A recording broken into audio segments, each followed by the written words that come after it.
Hi friends, അപ്പോൾ നമ്മൾ ഈ ഒരു പാർട്ട് കൊണ്ട് ഈ ഒരു ഡ്രോയിങ് കംപ്ലീറ്റ് ചെയ്യാൻ പോവുകയാണ്. അപ്പോൾ നമ്മൾ ഫേസ് വരച്ച് കംപ്ലീറ്റ് ആക്കിയിട്ടുണ്ടായിരുന്നു. അപ്പം ആ ഒരു സമയത്ത്, അതായത് കഴിഞ്ഞ പാർട്ടിൽ ഞാൻ പറഞ്ഞിട്ടുണ്ടായിരുന്നു ഈ ഒരു പാർട്ട് കൊണ്ട് നിങ്ങൾ ഇമ്പോർട്ടൻ്റ് ആയിട്ട് തന്നെ കാണണമെന്ന്. കാരണം നമുക്ക് ഈ ഒരു ഡ്രസ്സിൻ്റെ കാര്യം വരയ്ക്കുകയാണെങ്കിലും നിങ്ങൾ ജസ്റ്റ് അത് നോക്കിയിട്ട് മനസ്സിലാക്കി വേണം ചെയ്യാൻ വേണ്ടിയിട്ട്. കാരണം നിങ്ങൾ ഫേസ് വരച്ചുകൊണ്ട് മാത്രം ആ ഡ്രോയിങ് കംപ്ലീറ്റ് ആകുന്നില്ല. അതിൻ്റെ അകത്ത് നമുക്ക് ബാക്കിയുള്ള കാര്യങ്ങളൊക്കെ ചെയ്യാൻ മാത്രം, അതായത് ആ ഫോട്ടോയിൽ കാണുന്ന പോലെ ബാക്കിയുള്ള കാര്യങ്ങളൊക്കെ നമുക്ക് വരച്ച് ആ ഡ്രസ്സിൻ്റെ കാര്യമാണെങ്കിലും അതുപോലെ കൈയുടെ കാര്യങ്ങളൊക്കെ വരച്ച് ഷെയ്ഡ് ചെയ്തൊക്കെ കഴിഞ്ഞാൽ നമുക്ക് ഈ ഡ്രോയിങ് കംപ്ലീറ്റ് ചെയ്തു എന്ന് പറയാൻ പറ്റത്തുള്ളൂ. അതുകൊണ്ട് ബാക്കി എല്ലാ പാർട്ടും കണ്ട് അത് ഇമ്പോർട്ടൻ്റ് ആയിട്ട് നിങ്ങൾ ഈ ഒരു പാർട്ടൂടെ കാണുക. അപ്പം വീഡിയോ സ്കിപ്പ് ചെയ്യാതെ ഫുള്ളായിട്ട് കണ്ടിട്ട് നിങ്ങൾ ട്രൈ ചെയ്ത് നോക്കുക. അപ്പോൾ ഞാൻ ഇതിനകത്ത് ഒരുപാട് ഫീൽഡൊന്നും കാണിക്കുന്നില്ല. അതുപോലെ ഡ്രസ്സിൻ്റെ അത്യാവശ്യം നല്ല രീതിയിൽ തന്നെ ഷെയ്ഡ് ചെയ്യുന്നതൊക്കെ നിങ്ങൾ ഞാൻ കാണിക്കുന്നുണ്ട് എങ്ങനെയാണെന്നുള്ളത്. അപ്പോൾ നിങ്ങളത് കണ്ടിട്ട് അതുപോലെ ചെയ്യുക. അപ്പോൾ ഇതിന് മുമ്പിലത്തെ പാർട്ട് കാണാത്ത ആൾക്കാരുണ്ടെങ്കിൽ അതിൻ്റെ ഇവിടെ ലിങ്ക് ഞാൻ ഡിസ്ക്രിപ്ഷനിൽ കൊടുത്തേക്കാം. ആ ഓരോ പാർട്ട് കണ്ടിട്ട് നിങ്ങൾ ഈ ഒരു പാർട്ട് കണ്ടാലും മതി. അതായത് ആദ്യമായിട്ട് കാണുന്ന ആൾക്കാരാണെങ്കിൽ ജസ്റ്റ് ആദ്യത്തെ പാർട്ടൊക്കെ കണ്ടിട്ട് ഔട്ട്ലൈനൊക്കെ ചെയ്ത് പഠിച്ചിട്ട് നിങ്ങൾ ഈ ഒരു പാർട്ട് കണ്ടാൽ മതിയായിരിക്കും. അപ്പോൾ ഞാൻ ഈ ഡ്രസ്സിൻ്റെ വർക്ക് ഇവിടെ ചെയ്ത് തുടങ്ങിയിട്ടുണ്ട്. അപ്പം അത് നോക്കിയിട്ട് നിങ്ങൾ അതുപോലെ ചെയ്യുക. നമുക്ക് ഏകദേശം അതുപോലെ തന്നെ ആ ഒരു ഡ്രസ്സിലെ ഡിസൈനും കാര്യങ്ങളൊക്കെ അതുപോലെ കിട്ടാവുന്ന ആ രീതിയിൽ മാക്സിമം നോക്കുക. അതുപോലെ ആ ഒരു ഭാഗത്തെ ഡ്രസ്സിലെ ചുളിവുകൾ, മടക്കുകൾ, അങ്ങനെ ഭാഗങ്ങളൊക്കെ വരുന്നുണ്ട്. ഇപ്പോൾ ഞാൻ വരച്ചുകൊണ്ടിരിക്കുന്ന ഈ ഭാഗമൊക്കെ മാക്സിമം നിങ്ങൾ അതുപോലെ തന്നെ വരയ്ക്കാൻ ശ്രമിക്കുക. നിങ്ങൾ ഗ്രിഡ് ലൈൻസ് വരയ്ക്കുന്നതനുസരിച്ച് മായ്ച്ച് പോയാൽ മതി. അപ്പോൾ ഗ്രിഡ് ലൈൻസ് ഉണ്ടെങ്കിൽ നിങ്ങൾക്ക് കറക്റ്റായിട്ട് മനസ്സിലാക്കാൻ പറ്റും എവിടേക്കാണ് ഷെയ്ഡ് ചെയ്യേണ്ടത്, അല്ലെങ്കിൽ എവിടേക്കാണ് ആ ഒരു വര വരുന്നത്, അല്ലെങ്കിൽ ആ മടക്കുകൾ വരുന്ന ഡ്രസ്സിലെ ആ ഒരു ഡിസൈൻ വരുന്നത് എന്നൊക്കെ നിങ്ങൾക്ക് നോക്കുമ്പോൾ മനസ്സിലാക്കാൻ പറ്റും. അതുകൊണ്ടാണ് നിങ്ങളുടെ കഴിഞ്ഞ ദിവസം ഞാൻ പറഞ്ഞിട്ടുണ്ടായിരുന്നു ഗ്രിഡ് ലൈൻസ് നിങ്ങൾ ഫുള്ളായിട്ട് മായ്ക്കരുത്, നിങ്ങൾ വരച്ച് വരുന്നതനുസരിച്ച് ഓരോ ഗ്രിഡ് ലൈൻസ് മായ്ച്ച് പോയാൽ മതി എന്ന് ഞാൻ പറഞ്ഞിട്ടുണ്ടായിരുന്നു. അപ്പോൾ അതുകൊണ്ടൊക്കെയാണ് ഞാൻ അങ്ങനെ പറഞ്ഞത്. അപ്പോൾ ആ കാര്യങ്ങളൊക്കെ ഒന്ന് ഓർത്ത് വെച്ചേക്കുക. ഇതിപ്പോൾ ഞാൻ ഷെയ്ഡ് ചെയ്യാൻ വേണ്ടി യൂസ് ചെയ്തേക്കുന്ന ആർട്ട് ലൈനിൻ്റെ 4B പെൻസിൽ ഉപയോഗിച്ചിട്ടാണ് ഷെയ്ഡ് ചെയ്യുന്നത്. നമുക്ക് ലൈറ്റായിട്ടുള്ള ഷെയ്ഡൊക്കെ മതി ഈ ഒരു ഭാഗത്ത്. അപ്പോൾ അതുകൊണ്ട് നമുക്ക് 4B പെൻസിലൊക്കെ തന്നെ മതിയാവും. പിന്നെ നമുക്ക് ആ ഒരു മടക്ക് വരുന്ന ഭാഗത്ത് ഇച്ചിരി ഡാർക്ക് ഷെയ്ഡ് വരുന്നില്ല, അപ്പോൾ ആ ഭാഗത്തൊക്കെ നമുക്ക് 6 or 8 ഒക്കെ യൂസ് ചെയ്യാം. പിന്നെ അതിൻ്റെ അതൊരു കൈയുടെ ആ ഒരു താഴോട്ട് വരുന്ന ഭാഗത്ത് കുറച്ച് ഡാർക്ക് ഷെയ്ഡ് കൂടുതൽ വരുന്നുണ്ട്, അവിടേക്ക് നമുക്ക് 10B യൂസ് ചെയ്യാം. അപ്പോൾ ആ രീതിയിൽ നിങ്ങൾ കണ്ടിട്ട് അതുപോലെ അനുസരിച്ച് നിങ്ങൾ വരച്ച് പോയാൽ മതി. പിന്നെ എന്തെങ്കിലും സംശയമാണ് നിങ്ങൾക്ക് ചോദിക്കാം. ഓരോ പാർട്ട് കണ്ട് നിങ്ങൾ ട്രൈ ചെയ്ത് നോക്കുക. എന്നിട്ട് എന്തെങ്കിലും സംശയമാണ് നിങ്ങൾ കമൻറ്റായിട്ട് ചോദിച്ചിട്ട് പോവുക. ഞാൻ നിങ്ങൾക്ക് റിപ്ലൈ ചെയ്യുന്നതായിരിക്കും. ഇപ്പം മെസ്സേജായിട്ട് നിങ്ങൾക്ക് ചോദിക്കണമെങ്കിൽ ഇൻസ്റ്റാഗ്രാമിലൊക്കെ ഞാൻ ചാനൽ കൊടുത്തിട്ടുണ്ട്, അവിടെ നിന്ന് വന്നിട്ട് നിങ്ങൾക്ക് മെസ്സേജായിട്ട് വേണമെങ്കിൽ ചോദിക്കാം. പിന്നെ ഇപ്പം ഒരുപാട് പേര് കമൻറ്റ് ചെയ്യുന്നുണ്ട് ഓരോ ആക്ടറിനെ വരയ്ക്കാൻ വേണ്ടിയിട്ട്.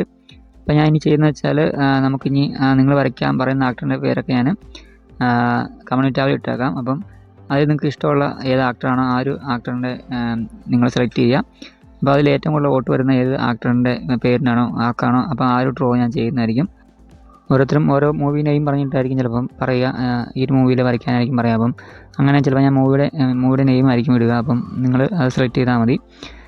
കാരണം ഞാൻ നേരത്തെ പറഞ്ഞാൽ ഒരുപാട് പേര് കമൻറ്റ് ചെയ്യുന്നതുകൊണ്ട് തന്നെ നമുക്ക് ആദ്യം കമൻറ്റ് ചെയ്ത ആരാ, അവസാനം കമൻറ്റ് ചെയ്ത ആരാ നമുക്ക് അറിയത്തില്ലെന്നാവും. അപ്പോൾ നമ്മൾ വരയ്ക്കാൻ എടുത്തു വെച്ചിരുന്ന സമയത്തായിരിക്കും ചിലപ്പോൾ അടുത്തൊരു കമൻറ്റ് വരിക. അപ്പം ആ ഒരു കമൻറ്റ് നോക്കിയായിരിക്കും പുതിയ കമൻറ്റ് വരുന്ന സമയത്ത് ചിലപ്പോൾ നമ്മൾ അതായിരിക്കും ആദ്യം ചെയ്യുക. അപ്പം അങ്ങനെ ചെയ്യുന്ന സമയത്ത് ഒരുപാട് കമൻറ്റുകൾ നമുക്ക് വിട്ടുപോകാൻ സാധ്യതയുണ്ട്, അല്ലെങ്കിൽ ഒരുപാട് ഡ്രോയിങ് നമുക്ക് ചെയ്യാതെ പോകേണ്ട സാഹചര്യം വരും. അപ്പോൾ അതുകൊണ്ട് ഞാൻ ഈ രീതിയിൽ നിങ്ങൾക്ക് ഇട്ടേക്കാം. അപ്പോൾ നിങ്ങളൊന്ന് സെലക്ട് ചെയ്താൽ മാത്രം മതി. എന്നിട്ട് നമ്മൾ അത് നോക്കിയിട്ട് നമുക്ക് ചെയ്തു പോകാം. അപ്പം എന്നാലും നിങ്ങൾ പറയുന്നതൊക്കെ മാക്സിമം ഞാൻ ചെയ്തു പോകാറുണ്ട്. പിന്നെ പറയാനുള്ള കാര്യം എന്ന് വെച്ച് കഴിഞ്ഞാൽ നിങ്ങൾ ആരെങ്കിലും വരയ്ക്കുന്ന ആൾക്കാരാണെങ്കിൽ, അല്ലെങ്കിൽ ചെറുതായിട്ടെങ്കിലും വരച്ച് തുടങ്ങിയ ആൾക്കാരാണെങ്കിൽ, നിങ്ങൾ ആ ഒരു കഴിവുണ്ടെങ്കിൽ ഒരിക്കലും നിങ്ങൾ ആ കഴിവ് വിട്ട് കളയരുത്. നിങ്ങൾ മാക്സിമം ആ ഒരു കഴിവിൽ ഇമ്പ്രൂവ് ചെയ്ത് വരാൻ നോക്കുക. നിങ്ങൾക്ക് എന്താ പറയേണ്ടത്, നിങ്ങൾ അതിനെക്കുറിച്ച് പഠിക്കാൻ പറ്റുന്നിടത്തോളം പഠിക്കുക, അല്ലെങ്കിൽ വരച്ച് പ്രാക്ടീസ് ചെയ്യാൻ പറ്റുന്നത് നിങ്ങൾ പ്രാക്ടീസ് ചെയ്യുക. ഓരോ ദിവസവും നിങ്ങൾക്ക് പ്രാക്ടീസ് ചെയ്യാൻ പറ്റുമെങ്കിൽ ഓരോ ദിവസവും നിങ്ങൾ പ്രാക്ടീസ് ചെയ്യുക. കാരണം എന്ന് വെച്ചാൽ ആ ഒരു കഴിവിനെ നിങ്ങൾ വലുതായിട്ട് കാണുക, നിസ്സാരമായിട്ട് കാണല്. കാരണം നമുക്ക് വരയ്ക്കാൻ കിട്ടുന്ന ഒരു കഴിവെന്ന് വെച്ച് കഴിഞ്ഞാൽ വലിയ കഴിവ് തന്നെയാണ്. ആ ഒരു കഴിവിനെ നിങ്ങളുടെ ലൈഫിൽ നിങ്ങൾ യൂസ് ചെയ്യുക. ആ ഒരു കഴിവുകൊണ്ട് നിങ്ങളുടെ ലൈഫിൽ നിങ്ങൾക്ക് മുമ്പോട്ട് പോകാൻ പറ്റുമോ എന്ന് നിങ്ങൾ നോക്കുക. കാരണം നിങ്ങൾക്ക് ഉറപ്പായിട്ടും നല്ല രീതിയിൽ ആ ഒരു കഴിവുകൊണ്ട് തന്നെ നിങ്ങൾക്ക് മുമ്പോട്ട് നല്ല രീതിയിൽ ജീവിക്കാൻ പറ്റും, അല്ലെങ്കിൽ നല്ല ലൈഫ് സ്റ്റൈൽ നിങ്ങൾക്ക് ഉണ്ടാക്കിയെടുക്കാൻ പറ്റും. നിങ്ങൾ ഒരുപാട് ലേറ്റ് ആവാതെ ഇരിക്കുക. കാരണം നിങ്ങൾക്കൊരു കഴിവുണ്ടെങ്കിൽ ചെറുതായിട്ടാണെങ്കിലും ഇപ്പോൾ തന്നെ നിങ്ങൾ അതിൽ വർക്ക് ചെയ്യാൻ നോക്കുക. നല്ല ഹാർഡ് വർക്ക് ചെയ്തിട്ട് ആ ഒരു കഴിവ് മാക്സിമം മുമ്പോട്ട് കൊണ്ടുവരാൻ നോക്കുക. അതാണ് വേണ്ടത്. അല്ലാതെ ഒരുപാട് ലേറ്റായി കഴിഞ്ഞിട്ട്, അല്ലെങ്കിൽ ഒരുപാട് നാൾ കഴിഞ്ഞിട്ട് നിങ്ങൾ വരച്ചിട്ട് നിങ്ങൾക്ക് പ്രത്യേകിച്ചൊന്നും ചെയ്യാൻ സാധിച്ചെന്ന് വരത്തില്ല. അപ്പം അതുകൊണ്ടാണ് ഞാൻ പറഞ്ഞത്. അപ്പം ഇതൊരു മോട്ടിവേഷനായിട്ട് നിങ്ങൾ എടുത്താൽ മതി. നിങ്ങൾക്ക് ഈ ഒരു കഴിവിൽ ഒന്ന് ഇമ്പ്രൂവ് ചെയ്ത് വരണമെന്നുണ്ടെങ്കിൽ നിങ്ങൾ ഈ കാര്യങ്ങളൊക്കെ ഒന്ന് ഫോളോ ചെയ്ത് പോവുക.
അപ്പോൾ നമുക്കിനി കൈയുടെ ഒക്കെ ഭാഗം ഷെയ്ഡ് എടുക്കാനുണ്ട്. അപ്പം മിക്കവരും ചോദിക്കുന്ന കാര്യമാണ്, കൈ വരച്ചിട്ട് അത് ഷെയ്ഡ് ചെയ്ത് എങ്ങനെയാണെന്ന് കാണിച്ചിട്ടാന്ന് ചോദിക്കാറുണ്ടായിരുന്നു, അല്ലെങ്കിൽ പറഞ്ഞുതരാമെന്ന് ചോദിക്കാറുണ്ടായിരുന്നു.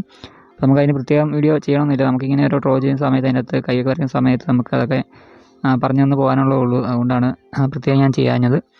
അപ്പോൾ നമുക്ക് ഒത്തിരി അറിയാനൊന്നുമില്ല, നമുക്ക് ഈസിയായിട്ട് ചെയ്യാവുന്നേ ഉള്ളൂ. നിങ്ങൾ ഒരുപാട് അതായത് ഡാർക്ക് ഷെയ്ഡ് വരുന്ന ഭാഗത്തൊക്കെ ജസ്റ്റ് ഒന്ന് ഇച്ചിരി ഡാർക്ക്നെസ് ഉള്ള പെൻസിൽ യൂസ് ചെയ്തിട്ട് ബാക്കിയൊക്കെ ലൈറ്റുള്ള പെൻസിൽ ഉപയോഗിച്ച് ജസ്റ്റ് ഒന്ന് ഷെയ്ഡ് എടുത്താൽ മതി. ശേഷം നിങ്ങൾ പേപ്പർ സ്റ്റമ്പോ എന്തെങ്കിലും ഉപയോഗിച്ച് ബ്ലെൻഡ് ചെയ്ത് കൊടുക്കുക. മെയിനായിട്ട് ഇത് ബ്ലെൻഡ് ചെയ്ത് കൊടുത്താൽ മതി, ഒരുപാട് ഷെയ്ഡ് ചെയ്യേണ്ട ആവശ്യം വരുന്നില്ല. അപ്പോൾ ഞാൻ പറഞ്ഞാൽ ആദ്യം ആ ഡാർക്ക് ഷെയ്ഡുള്ള ഭാഗം ജസ്റ്റ് ഒന്ന് ഷെയ്ഡ് എടുത്തിട്ട് ബാക്കി നിങ്ങൾ പേപ്പർ സ്റ്റമ്പ് ഉപയോഗിച്ച് ബ്ലെൻഡ് ചെയ്ത് കൊടുക്കുക. അപ്പം നിങ്ങൾക്ക് ആ ഒരു കൈ അതുപോലെ തന്നെ അവിടെ വരച്ചെടുക്കാൻ പറ്റുന്നതായിരിക്കും.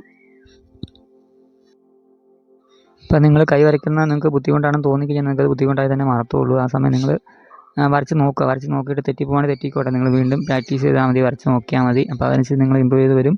അപ്പോൾ ഞാൻ പറയാറുണ്ട്, ഓരോ തവണ നിങ്ങൾ ഡ്രോയിങ് പരാജയപ്പെട്ടു പോകുന്നു അല്ലെങ്കിൽ ശരിയാകുന്നില്ല എന്ന് കരുതിയിട്ട് നിങ്ങൾ വിഷമിക്കേണ്ട കാര്യമൊന്നുമില്ല. ഇന്നത്തെ നമുക്ക് പ്രാക്ടീസ് ചെയ്ത് കഴിഞ്ഞാൽ ഇമ്പ്രൂവ് ചെയ്ത് വരാനേ ഉള്ളൂ. അപ്പോൾ നിങ്ങൾ പ്രാക്ടീസ് ചെയ്യുക മെയിനായിട്ട്. നല്ല രീതിയിൽ പ്രാക്ടീസ് ചെയ്യാനുള്ള സമയം ഉണ്ടെങ്കിൽ നിങ്ങൾ പ്രാക്ടീസ് ചെയ്യുക. അപ്പം കൈ വരയ്ക്കാനുള്ള ബുദ്ധിമുട്ടൊന്നും നിങ്ങൾ ബുദ്ധിമുട്ടാക്കി കാണണ്ട. നിങ്ങൾ കൈ വരച്ച് തന്നെ പഠിക്കുക. നിങ്ങൾ കൈ വരയ്ക്കുന്ന കാര്യങ്ങളൊക്കെ, അതായത് ഡ്രോയിങ് ചെയ്യുന്ന സമയത്ത് നിങ്ങൾക്ക് കൈ വരയ്ക്കുന്ന ആ ഒരു ഭാഗം ഉണ്ടെങ്കിൽ ആരും ഡ്രോയിങ് ഒഴിവാക്കി വിടേണ്ട കാര്യമൊന്നുമില്ല, നിങ്ങളത് വരച്ച് തന്നെ പഠിക്കുക. ഇപ്പോൾ ചിലർ വരയ്ക്കുന്ന സമയത്ത്, അതായത് ഫോട്ടോ കിട്ടി കഴിയുന്ന സമയത്ത് ഇപ്പം ചിരിച്ചിരിക്കുന്ന ഫോട്ടോസൊക്കെയാണെങ്കിൽ വരയ്ക്കത്തില്ല. കാരണം ചിലർക്ക് പല്ല് വരയ്ക്കുമ്പോൾ തെറ്റിപ്പോകാൻ ചാൻസ് ഉണ്ടെന്ന് കരുതിയിട്ട് അവരങ്ങനെയുള്ള ഫോട്ടോ ഒക്കെ ഒഴിവാക്കിയിട്ട് നോർമലായിട്ടൊരു ഫോട്ടോ ഒക്കെ വരയ്ക്കുന്ന ആൾക്കാരുണ്ട്. അപ്പം ഞാനും വരച്ചു തുടങ്ങുന്ന സമയത്ത് അങ്ങനെയൊക്കെ ആയിരുന്നു. പക്ഷേ നിങ്ങളങ്ങനെ ഫോട്ടോ വരുന്ന സമയത്താണ് നിങ്ങളത് വിട്ട് കളയരുത്. നിങ്ങളത് വരയ്ക്കാൻ പറ്റുമോ എന്ന് നോക്കുക. വരയ്ക്കാൻ പറ്റുമോ എന്ന് നോക്കിയിട്ട് പരിചയപ്പെട്ടാലും കുഴപ്പമില്ല. നമ്മളത് വരയ്ക്കാൻ ബുദ്ധിമുട്ടാണെന്ന് കരുതി നമ്മൾ ട്രൈ ചെയ്യാതിരുന്നു കഴിഞ്ഞാൽ പിന്നെ നമ്മൾ ഒരിക്കലും ആ ഒരു ഡ്രോയിങ് ചെയ്യാൻ പോകുന്നില്ല. അതേ സമയത്ത് നിങ്ങൾ ട്രൈ ചെയ്ത് നോക്കുക, നിങ്ങൾ പറ്റുന്നുണ്ടോ എന്ന് നോക്കിയിട്ട്. ഇല്ലെങ്കിൽ പോകട്ടെ, കുഴപ്പമില്ല. നിങ്ങൾ തെറ്റിക്കഴിഞ്ഞാലും കുഴപ്പമില്ല, നിങ്ങൾ വീണ്ടും വീണ്ടും വരച്ചുകൊണ്ടിരിക്കുക. വരച്ച് കഴിയുമ്പം അത് എങ്ങനെയാണെന്ന് നിങ്ങൾക്ക് വരയ്ക്കാൻ പറ്റും. അപ്പം നിങ്ങൾക്കൊരു കാര്യം നിങ്ങൾക്ക് തെറ്റിക്കഴിഞ്ഞാൽ അടുത്ത പ്രാവശ്യം നിങ്ങൾ വരയ്ക്കുമ്പോൾ അത് ശരിയാക്കി നിങ്ങൾക്ക് വരയ്ക്കാൻ സാധിക്കും. അപ്പം ഡ്രോയിങ് അങ്ങനെയാണ്. അപ്പോൾ ആ രീതിയിൽ നിങ്ങൾ കാണുക ഡ്രോയിങ്ങിനെ.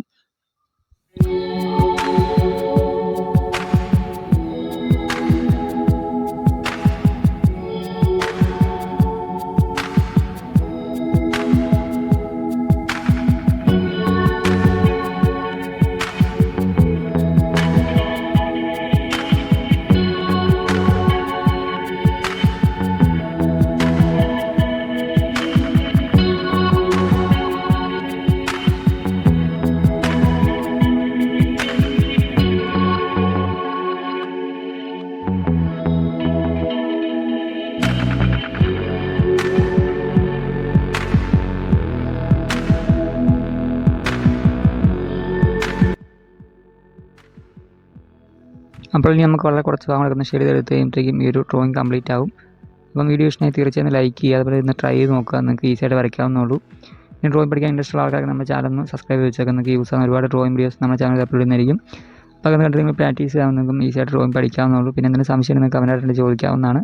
പിന്നെ നിങ്ങളുടെ ഫ്രണ്ട്സൊക്കെ ഉണ്ടെങ്കിൽ, അതായത് ഡ്രോയിങ് പഠിക്കാൻ ഇൻട്രസ്റ്റ് ഉള്ള നിങ്ങളുടെ ഫ്രണ്ട്സ് ഉണ്ടെങ്കിൽ അവരിലേക്ക് വീഡിയോ ഷെയർ ചെയ്ത് സപ്പോർട്ട് ചെയ്യുക.